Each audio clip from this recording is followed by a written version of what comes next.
Hello and welcome to another episode of Wheel of Horror, the podcast where two best friends spin a wheel once a week. It chooses the horror movie and they discuss it. Today we are talking about 2009's Jennifer's Body, which was directed by Karin Kusama. I am your co-host Alec. I'm Eric, and with us today is Tabby from the Happy Hour podcast. Tabby, welcome to the show. Hey guys, thanks a lot for having me on. Yeah, Tabby, thank you for joining us. You just told us something really cool, which I want to get this recorded. You introduced us to your son, and his name is Gunnar Vincent, and you were just telling us why. Do you want to elaborate on why you named him that? Oh, absolutely. So when I was pregnant with Gunnar, we went to a fandom fest kind of thing here in Louisville with a bunch of horror movie stars and directors and producers. So we got to meet Kane Hodder, and I said, "Hey, I'm pregnant." And he goes, "If it's a boy, you should totally name him Kane. That'd be an awesome, strong name." I said, "Well, it's either going to be Kane or Gunnar." And he touched my belly, and he goes, "Definitely should be Kane." So the whole fact of the matter, you touch my belly, his name is now Gunnar. I loved that. I thought that was so cool. That's classic. Your son came out and told us his favorite horror movies, and I was like, this is awesome that, you've got a podcast where you talk about, horror movies. You guys do other stuff too, but you talk a lot about horror movies, and then you've got a son that's named after, Gunnar Hansen and Peter Vincent. I'm sorry, Vincent Price. Vincent Price. Mm-hmm. Right, and that's awesome. So I just love how that history just keeps going, and the horror history keeps going down the generation. So very cool, and thanks again for joining us. Oh, thank you. So today we are talking about 2009's Jennifer's Body. Eric, you selected this movie, and I didn't even know you had seen this or had any interest in it. I know you love Megan Fox, but why'd you pick this one? I like this movie a lot, and it's not just because there's like a lesbian kissing scene with Megan Fox. I mean that I like this movie a lot. I think it's different. It has like that cult classic feel. It's fun. Obviously, I just think it's different and unique for the time, for sure. Yeah, I mean, it was definitely, that was the one thing I took away from it this time too, after been 10 years probably since the last time I saw it. It's very different. You really can't compare this to many other films. Tabby, you've seen this film before? Oh, absolutely. Absolutely. I actually just watched it for the 100th time last night. It's definitely one of those movies that pushed the limits of the time frame, of 2009, the best friend thing. Girls have that, being a girl and having a girl best friend, but putting yourself into that aspect of, oh, my best friend's a fucking demon. I don't know how to handle this. Do I love her? Do I kill her? Yeah. I just love that. I love that line, like "Sandbox love never dies." It's like, that's so corny, but it works. Me and Alec have been best friends since like third grade, so we never got BFF bracelets, Alec, or anything. So I was thinking that too. I was like, I don't think it's really official. So Tabby, so you watched this, I'm assuming when it came out, you've seen it 100 times since, so it's like Yes. 3 times a year. No, I absolutely love this movie. I mean, I love the fact that Karin Kusama directed it, female director. Totally female power. Yeah, and you had the writer too, Diablo Cody, who did Juno. So yeah, you're right. Just written, directed, starring females. It was, yeah, full blown. And I honestly think that this is one of the only good Megan Fox movies, aside from the Transformers movie, in my personal opinion. Yeah, Eric, you're a huge Megan Fox fan, but well, you are. Oh yeah, I think she's wildly attractive, obviously, but I can't think of her from anything else besides Transformers and Teenage Mutant Ninja Turtles. I really can't think of her in anything else. Teenage Mutant Ninja Turtles too. Oh, yeah. The second. Okay. She was in the first one too, right? Was she in the first one? I don't know. I think so. Oh, she played April O'Neil. So yeah, exactly. I think she was in the first one, yeah. Yeah, and there's this Western movie I can't stop thinking about. What's that Western movie that's just terrible? I think I know. I remember seeing her in a cowboy hat or something, but it's pretty bad. Yeah. This one though was kind of like a step in a different direction for her. I mean, she is playing the very attractive cheerleader, popular girl in school or whatever, but she's also eating chicken off the floor and ripping throats out and doing just creepy stuff that you wouldn't expect her to do. And I don't know. I think she did a good job in this movie. I think so. I'm just surprised we don't see her in a lot more horror. I feel like she could have become more of a horror icon if she went that route. Yeah, I don't know. I think she did a good job. We don't really see a lot of films about succubus or that concept really either. I can't think of anything aside from the South Park episode where there's anything to do with succubus. Yeah, usually when demons that take over women, it's a little girl. The Exorcist is the only one I can think of, and it's just they're just weak and taken over, but she still has control, and it's kind of cool. I don't know, to see someone who's powerful, I guess, doing things as a succubus. There is actually, if my memory Oh, collects me on this one. VHS had a succubus scene. I think the first one. VHS? Yeah, VHS. Have you seen VHS? Please tell me you've I've seen never VHS. seen that. No, I haven't. I'll do it. I'll do it. I promise. I'll watch it. I'll watch it. Oh my gosh.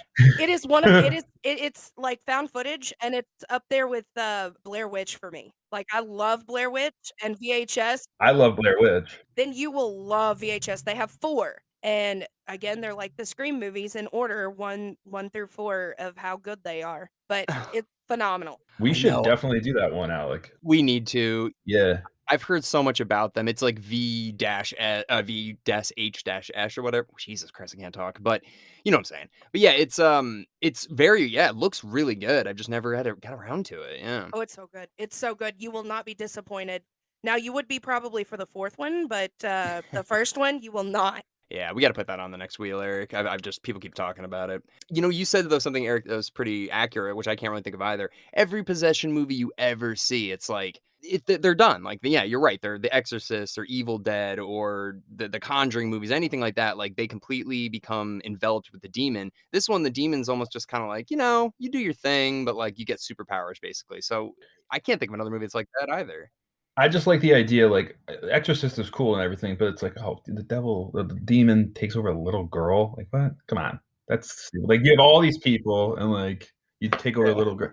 This is like, oh, the demon takes over a hot high schooler, and it's such a cool idea, I think, and Yeah. that's why I like this movie. It's different, and it when you're watching it, especially now, 13, 14 years later, it has a cult classic feel to it, and I would definitely call this one of the yeah, I can't talk either, Alec. Cult classics of 2009 or the early the 2000s in general. Between 2000 and 2010, like when we were in after high school into college, at least for me. But yeah, cult classic of our age time. Yeah, and there's not a lot of those, I don't think yet. But Well, this counts. Eric and I would have been 19 when this movie came out. So we were, seniors in high school or just graduated high school. So like it was kind of like a little nostalgic where they mentioned MySpace. I remember that. I was gonna say that, and it's like trying to push that it's older than it is. Yeah. I was gonna say that too. I have that actually written down in my notes.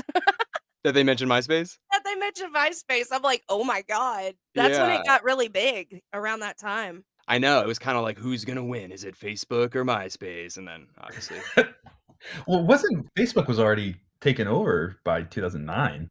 it was because the social network came out the next year, and so it had a nice foothold on the world. But it was still nice to hear MySpace, and people had flip phones. I like that. I guess, like, yeah, what was it? What was the other thing? SoundCloud or something? That's where, like, bands would start out. So that's where she's following the band from, the MySpace. There's not a lot of, like, I guess, band pages back when Facebook was really starting out with, like, a music connection. Right. So that makes sense. Well, Tabby, I listened to your podcast, and so I just want to know if I'm correct here. So you do special effects makeup? I do. What? I've done a couple of films, special effects makeup wise. I've been a makeup manager at a couple haunted houses in the area.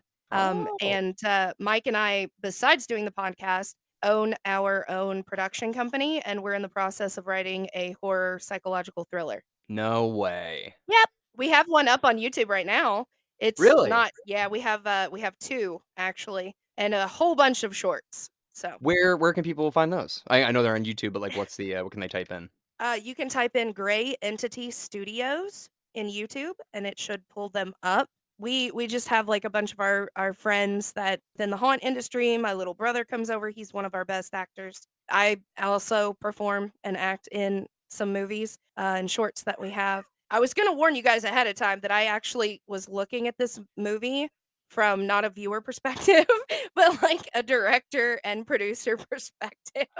Oh, okay. And special effects, I'm sure, too. And special effects, yes, I have a Yeah. lot of notes on those. Well, yeah, Yeah. that's kinda what I wanted to segue into, but that's so Sure. cool. I didn't know you guys had a production company and you guys Yes. are working on is it a feature you guys are working on? Our first one that we released 3 years ago, it is an hour no, a little under an hour, I think it's like 43 minutes long. It is a possession film, and Mm. then the, second one that we released is a home invasion film, and I think it's like 35, maybe 40 minutes long.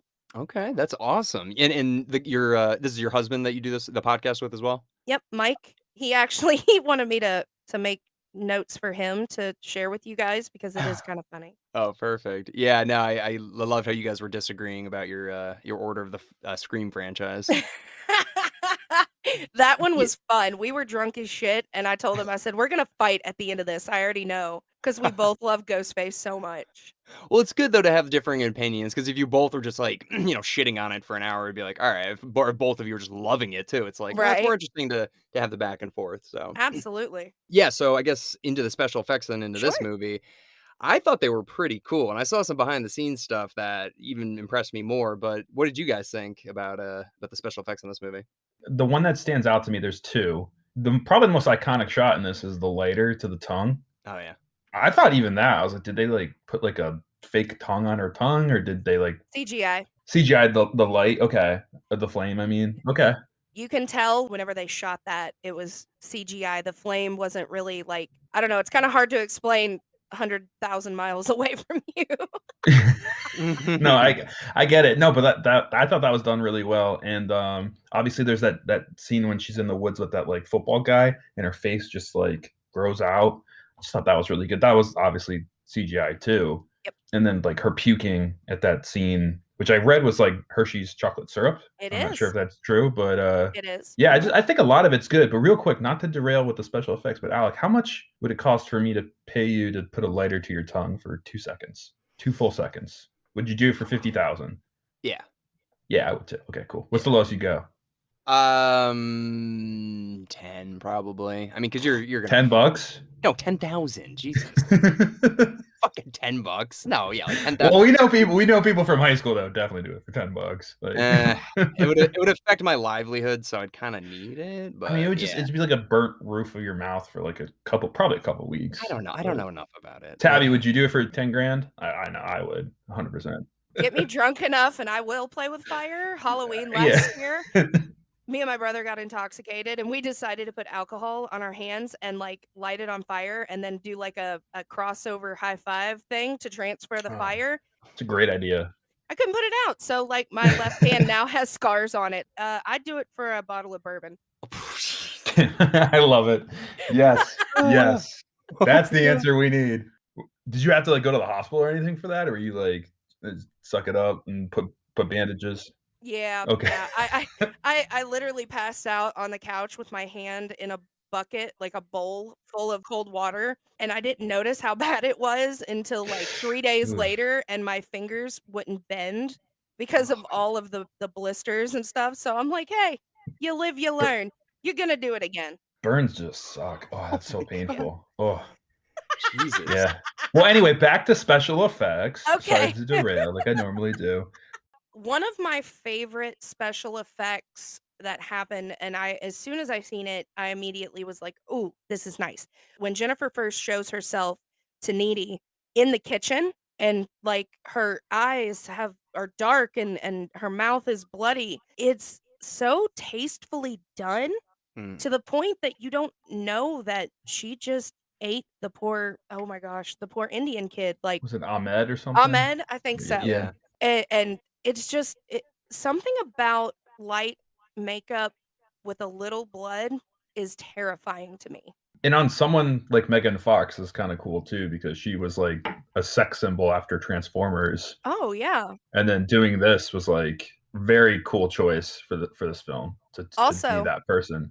fun fact about Megan Fox doing like, making this film, she dropped her weight down to 95 pounds and stayed out of the sun from the time she accepted the contract until the movie ended. I heard that. It's, like, vitamin D deficient, like Yep, to get that pale that natural pale look, and I think that added to that moment in the kitchen, just the dark sunken eyes and the blood in the mouth and the gut scene whenever she was drinking the blood out of, oh my god, I just watched it last night, I can't remember his name. the guy from Green Day.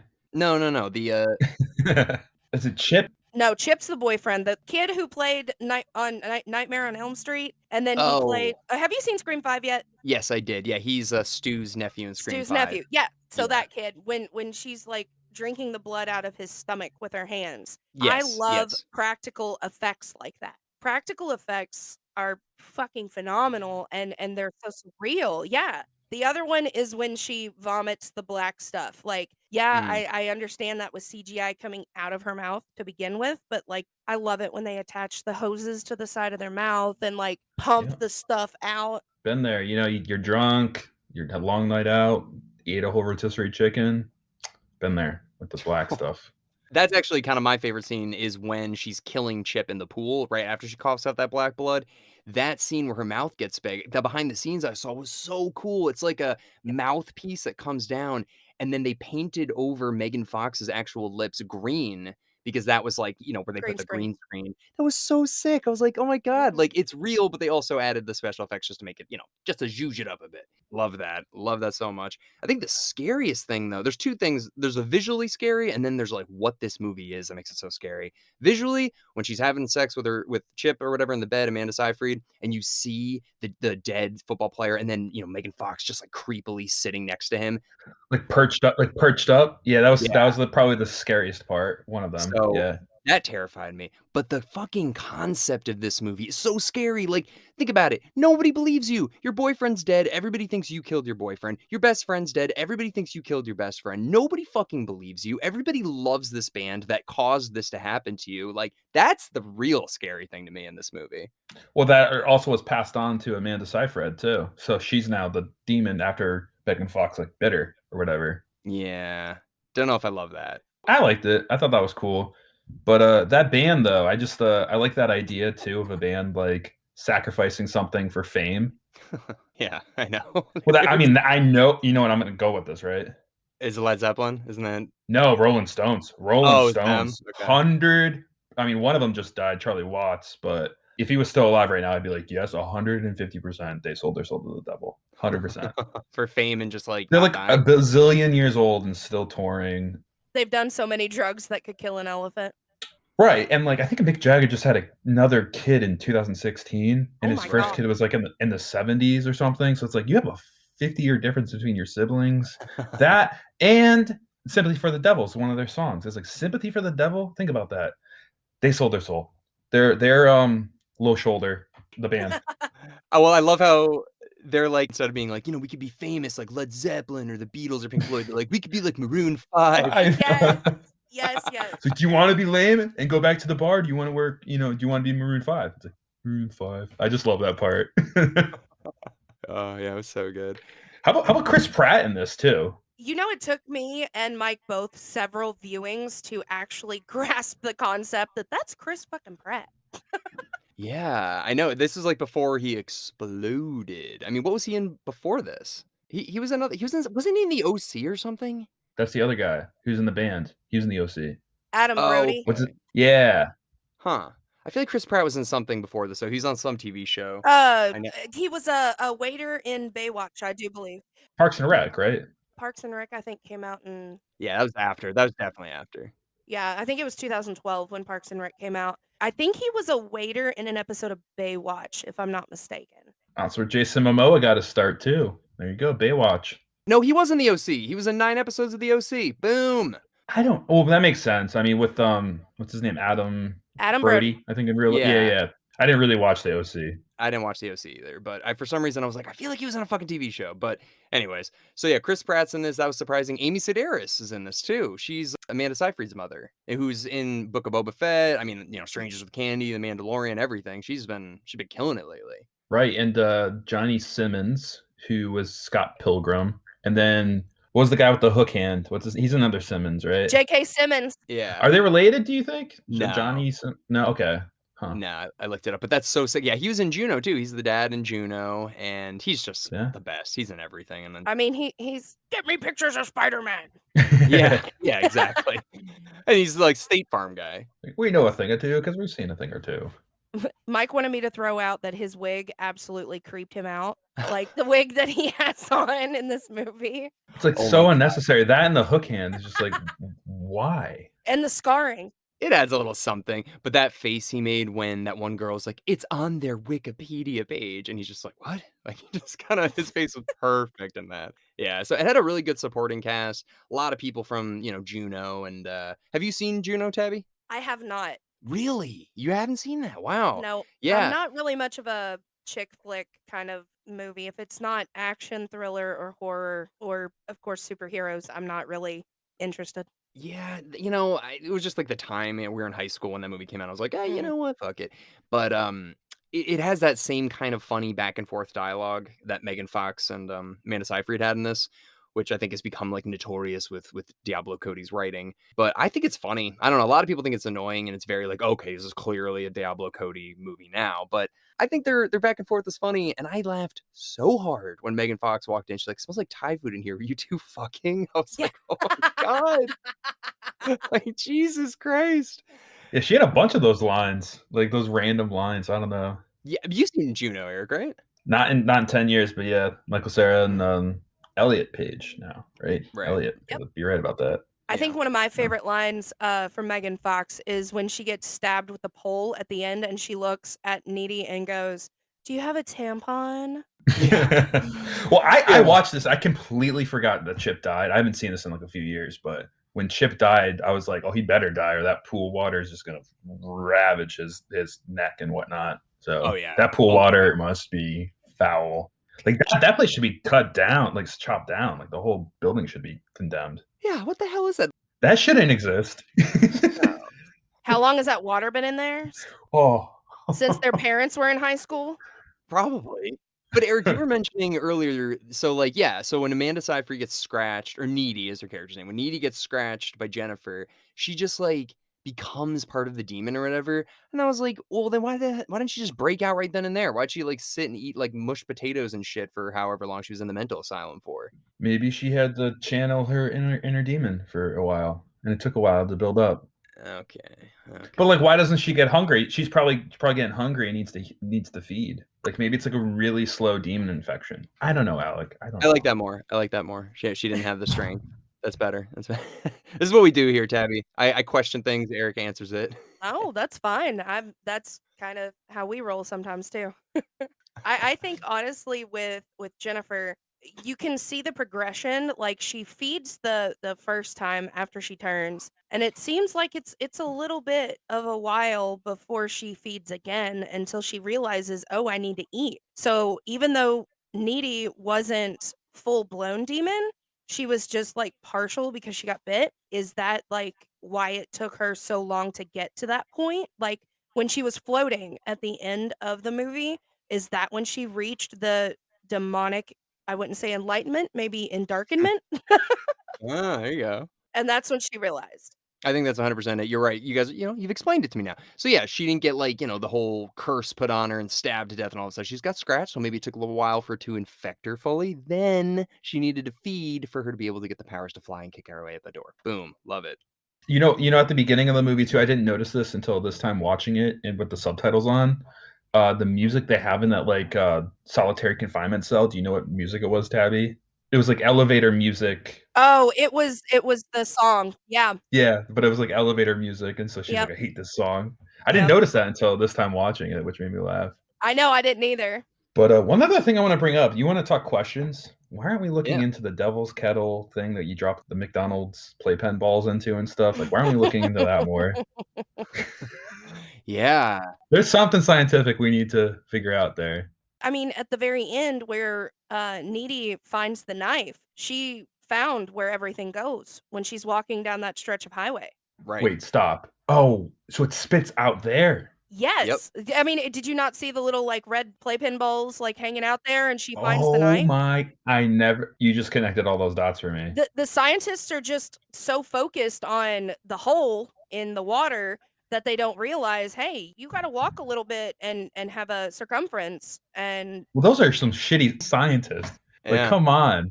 Like, you don't have a tracker on the ball to figure out where it goes. Like, you're just dropping balls in this hole. Like, what's the Exactly. point? why not use the balls like they used in Twister, like when they sent them up in the. That's like that. Thank you, Tabby. You're Thank you. welcome. I was thinking of Twister. I was literally gonna say Twister, Bill Paxton. Thank you. Yeah, but that's what she kills Adam Brody's character with at the end is she finds that Bowie knife and then she goes to the hotel and stabs him to death with it. She killed Jennifer as well with it. Yeah. Can I just symbolize the fact that Needy couldn't regain her own power until she ripped the best friend necklace off of Jennifer? Like, she didn't have the Yeah. power to do it herself until she ripped it off. Like, holy shit. Yeah, those BFF necklaces. You gotta stab her in the heart, so it's like, I gotta rip off that heart bracelet, and that's our friendship gone or whatever, and then boom, right in the heart. I mean, it wasn't Yeah. even the friendship thing. I mean, it was the friendship thing, of course, but no, it was like the connection. Like that's what kept them together. Like a weird anomaly, like thing. Tabby, it's called Sandbox Love, and it never dies. Sandbox love.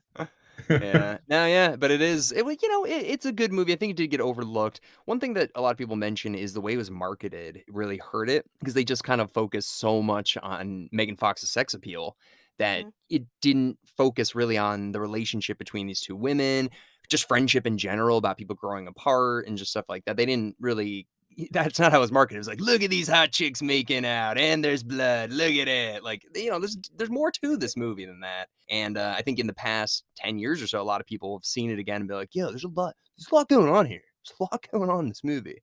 But I don't know. When I saw it, I was like, she's hot and she's in a cheerleader outfit. Like, that's all it was. Yeah, that was 2009. What we were thinking, like, oh, Megan Fox, cheerleader, demon. Like, it wasn't anything Yeah. more than I that. think the Yeah. tagline was like, she eats bad boys for breakfast or something like that. And I was like, yeah, I'm a bad boy. Like, it's just, stupid stuff. Yeah. You would go into the house. You would go to her house. Oh my god. Yeah, if she's like, dress up like a goth guy and come into this house, I'd be like, "Uh-huh, uh-huh, uh-huh." Yeah. Like, dude, that house is so scary. There's, like, no lights on in the entire street. It's this, like, abandoned place with sheets up, and he's like, "Ah, there's rats in here?" Like, "I don't care." That's how horny teenage boys are. They're like, "Fuck it." I don't Stop at nothing. They'll stop at nothing, Alec. everything about that is a red flag. I just want to point out that my kid was off and on watching between watching his own YouTube videos and stuff. But he looks up at the part where old dude's driving down the car. And by the way, that song he was listening to was a horrible remake. Oh my god, yeah. What was it? What was it? Hold on. It's I Can See Clearly Now. Oh, That was yeah. terrible, god awful. Like I'm like my ears are bleeding as I'm listening to this. But Yep. Gunnar looks up and looks at the TV as he's pulling up and gets out of the car, and then it like pans out to like just that block, and he goes, "All of those houses are the same. Why?" I was like, "It's I don't know, dude." Minnesota. Minnesota. Right? It's supposed to be Minnesota. There's cookie cutter houses. It is Minnesota. It was sad. It kinda looked like a weird area of London almost. But yeah, it's just a scary, depressing street. That's the one thing your son noticed though, he's just like, "They're all the same." You Yeah. didn't notice anything else? Don't yeah. Oh no, anytime anything else come up, I'm like, "Headphones, headphones, headphones, headphones." There you go. And then, I don't know, I mean, I feel like of everybody, Amanda Seyfried's had a hell of a career after this. I mean, she's been in so much stuff, but Megan Fox everybody else kinda fell off a bit. Mhm. I actually have in my notes that Amanda Seyfried fucking nailed the acting in this, and I think that's kinda what helped her career. Yeah, she's really good. Yeah, I mean, she can play kinda like the ditzy girl from Mean Girls, then she can play this, like, squirrely, kinda nerdy girl. The dancing Action musical Mamma Mia girl. yeah, she's killing it, so good for her. Speaking of musical, did you guys know that, Jennifer's Body has an unofficial musical from 2018? You know, Stop it. I saw there's a graphic novel. I saw that, but a musical? I don't know. why not? High School the Musical, like, that worked really well. High School Musical. Jennifer's Body the Musical. Yeah. Okay. High School Musical with demons. Picture it that way. I'd see that, that'd be fun. I would, as long as there was lots of blood. Yeah, I mean, it'd be a nightmare. I've never seen Sweeney Todd or anything like that, but I can imagine Well, the cleanup must be a pain in the ass. Succubus Showtime. That's what we'll call it. there we On, go. I on like Broadway. that. Yeah, I mean, overall, why don't we rate this? We don't usually do that enough, Eric. Why don't we go down the line, a 1 out of 10? What would you guys give Jennifer's Body? I would give it a 6. Right down the middle, right down the middle. Why? It was campy, but it was good. The acting was okay. The banter between Jennifer and Needy was fantastic. Some of the chemistry was kind of weird, but the special effects was awesome. The storyline was awesome. So I would say a 6 or a 7. Nice. What about you, Eric? I'm a generous rater, so I'll give it like a 7.1. Why the point one? Why the point I one? always do that. Just because, yeah, here you go. What gave it the extra point one? You tip them. You give them a little tip. That's what it is. You're giving him 10% tip? For the MySpace line, I'll give them a tip. The Okay. MySpace line did it. Okay. Okay. Yeah, I'm gonna go with the 7. I think this is cool. It's original. It's not like scary really, but I can't really compare this to many other things. Very nice little time capsule of when we were in high school. Nice to see Megan Fox on top, and Yeah, it's nice to see the emo phase. yeah. Yeah. Yeah, Yeah, so definitely. good to see her, Amanda Seyfried right before her career kind of exploded. I haven't seen anything Diablo Cody's done since. I know she did Tully and a bunch of movies with oh my god, Monster Woman. It's Charlize Mon- Theron. Monster Woman. Yeah, no, Charlize Theron, the woman from Monster. But yeah, I don't know. Overall 7. I'm gonna go with 7. Okay. Yeah. But yeah, so Tabby, thank you so much for joining us. Do you want to plug your podcast? Tell us where we can find you. Anything at all? Oh, awesome. Yeah, I would love to. So you can find us on Twitter at Happy Hour Podcast. You can find us on literally anywhere that you listen to your podcasts: Spotify, iHeartRadio, Pandora, Google Pods, Amazon. You can follow us on Instagram at Happy Hour Podcast 3, Twitter at Happy Hour Show 3, Facebook at Happy Hour Podcast, and we are working on a new merch store. We kind of switched from TeePublic and we're checking out Teespring now, but Ooh. you can buy some really cool stuff. We're going to make some fun stuff too. That's awesome. Yeah, I know we gotta get on that merch thing at some point. Yeah, and I'll be sure to check out first your YouTube channel, Gray Entity Studios, but Yes, also I want to check out VHS. That is going to happen, Alex, soon, hopefully. please Oh yeah. do. The first one, at least. It's almost like in between Blair Witch and Creep. Ooh, Creep, Eric. You have to see Creep. No, Eric, Yep. I'm gonna force you to watch Creep soon, Eric. Well, that's awesome, Tabby. Thank you again so much for coming on and filling Thank us you in on your guys. thoughts. Yeah, no, it's great to have a new person that we haven't spoken to. And Eric, we have to spin the wheel. I will spin the wheel. Yes. All right. Spinning. Ooh. I've never seen this one. Misery. I'm excited for it. Ooh. Kathy Bates. You've seen Misery, Tabby? Yes, a long time ago, but I want to say I think I was a child, but yes, I have. Let me put it this way, Eric. You don't like it when things happen to your Achilles tendons, right? Dude, I don't like people knowing that on the podcast. It's like my Oh, thing I don't right. like people messing with. Oh, okay. Well, let's hope that you never get in the situation that's about to come from Misery. Well, you asked me one time what my worst torture is. I'm like, anything with the Achilles tendon. Anything. This might change your opinion on torture, but yeah, we'll see. Well, again, Tabby, thank you so much for coming on. This past Wednesday, we had Shimmer, which we had the director Rob Ciano on for, and then on Friday we had Nightmare Alley, Guillermo del Toro's film on Fresh Film Friday. So check that out, and yeah, we'll see everybody next week with Misery. Woo!